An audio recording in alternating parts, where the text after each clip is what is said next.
Bonjour à tous, bienvenue sur un nouvelle revue de presse d'amourduclient.com. Je suis Philippe. Alors aujourd'hui, j'ai choisi pour vous 4 articles qui me semblaient intéressants, qui sont sortis hier, aujourd'hui. Donc ce premier article, 5 leçons sur comment personnaliser son expérience client du site donc Hyken. Seth Hyken, c'est une personne. Un deuxième post en fait sur le pouvoir du non.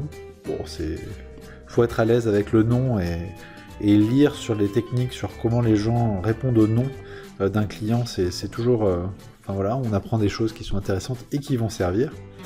Un troisième site sur... une troisième publication sur Sales Hacker sur l'appel à froid. Donc voilà quelques conseils, un peu de théorie. Et un quatrième article sur un site que j'utilise pas mal maintenant, que je vous présente pas mal, Proven Sales Training, sur les astuces pour arrêter les objections pendant les appels à froid. Donc rapidement, 5 leçons sur comment personnaliser son expérience client. Le petit dessin là est rigolo. Donc à gauche, c'est vous avez demandé pour mon poids, ma hauteur, enfin ma taille, le véhicule que je conduis, et ce que j'ai eu pour le petit déjeuner. Pourquoi? Moi je veux juste acheter un hamster. Oui, on collecte autant d'informations que possible pour une expérience client optimale, donc bon, c'est pas forcément... Et Hammer, je pense que c'est pas un hamster, c'est plutôt une voiture, mais bon, la blague est quand même là. Et cet article, parcourez-le si vous êtes anglophone, ou sinon si... L'idée, c'est qu'en fait, il y a une lettre type qui est montrée là, et qui montre que cette lettre, c'est un exemple parce qu'elle utilise le contexte global, un élément qui pourrait déclencher l'envie de vouloir acheter. Donc là, en l'occurrence, c'est il y a eu des tempêtes dans vos régions, donc on vous écrit pour dire que on pense à vous. Ensuite, dire voilà, si vous avez besoin de nos services, nous on est là, courage et à bientôt. Donc en gros, c'est ce type de lettre là avec beaucoup de compassion et puis qui utilise des éléments actuels qui peuvent créer un lien quand même assez fort. On n'est pas pushy dans la vente, mais ça peut être très efficace. Le deuxième article, c'est le pouvoir du non. Donc bon, c'est très américain comme philosophie, mais l'idée c'est un client qui vous dit non, ça vaut mieux qu'un client qui vous dit je vais réfléchir. Non, ça veut dire non, pas tout de suite. Et en gros, ça laisse la porte ouverte pour pouvoir échanger.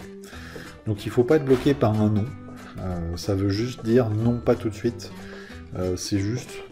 faut comprendre que c'est une demande de plus d'informations finalement. C'est parce que le client ou le prospect n'a pas suffisamment d'informations qu'aujourd'hui c'est un non ferme. Sinon ce serait peut-être un peu plus nuancé. Un troisième article sur l'appel à froid. Voilà, donc c'est le résumé, c'est un podcast en fait, avec le texte qui est transcrit ici.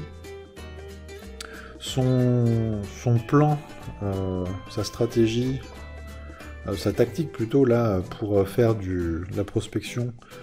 Bon, c'est vraiment, enfin c'est pas génial, mais c'est voilà, il dit voilà, il y a premièrement identifier, tout un travail d'identification de cible qui est important. Ensuite, il y a engage, donc commencer la conversation. Là, il y a plein de techniques, il y a plein d'astuces. Enfin, l'étape numéro 3, c'est créer. Donc, comment créer une opportunité à partir d'un premier contact, d'un premier échange.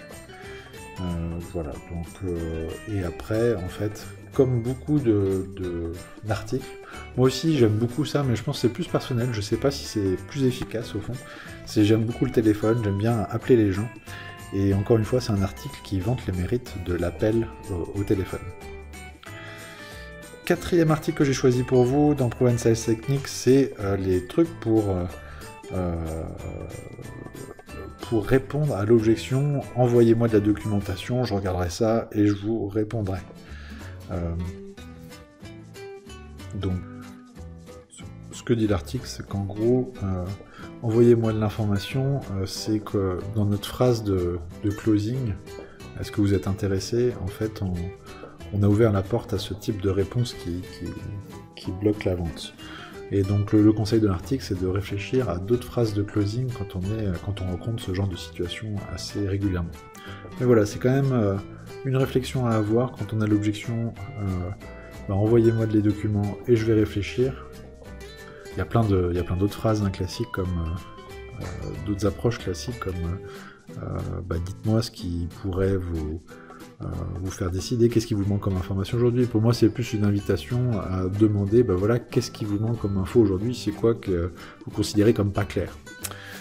Voilà, je vous mets comme d'habitude les liens dans la description, je vous souhaite une très bonne journée, très bonne vente, et à bientôt sur amourdeclient.com.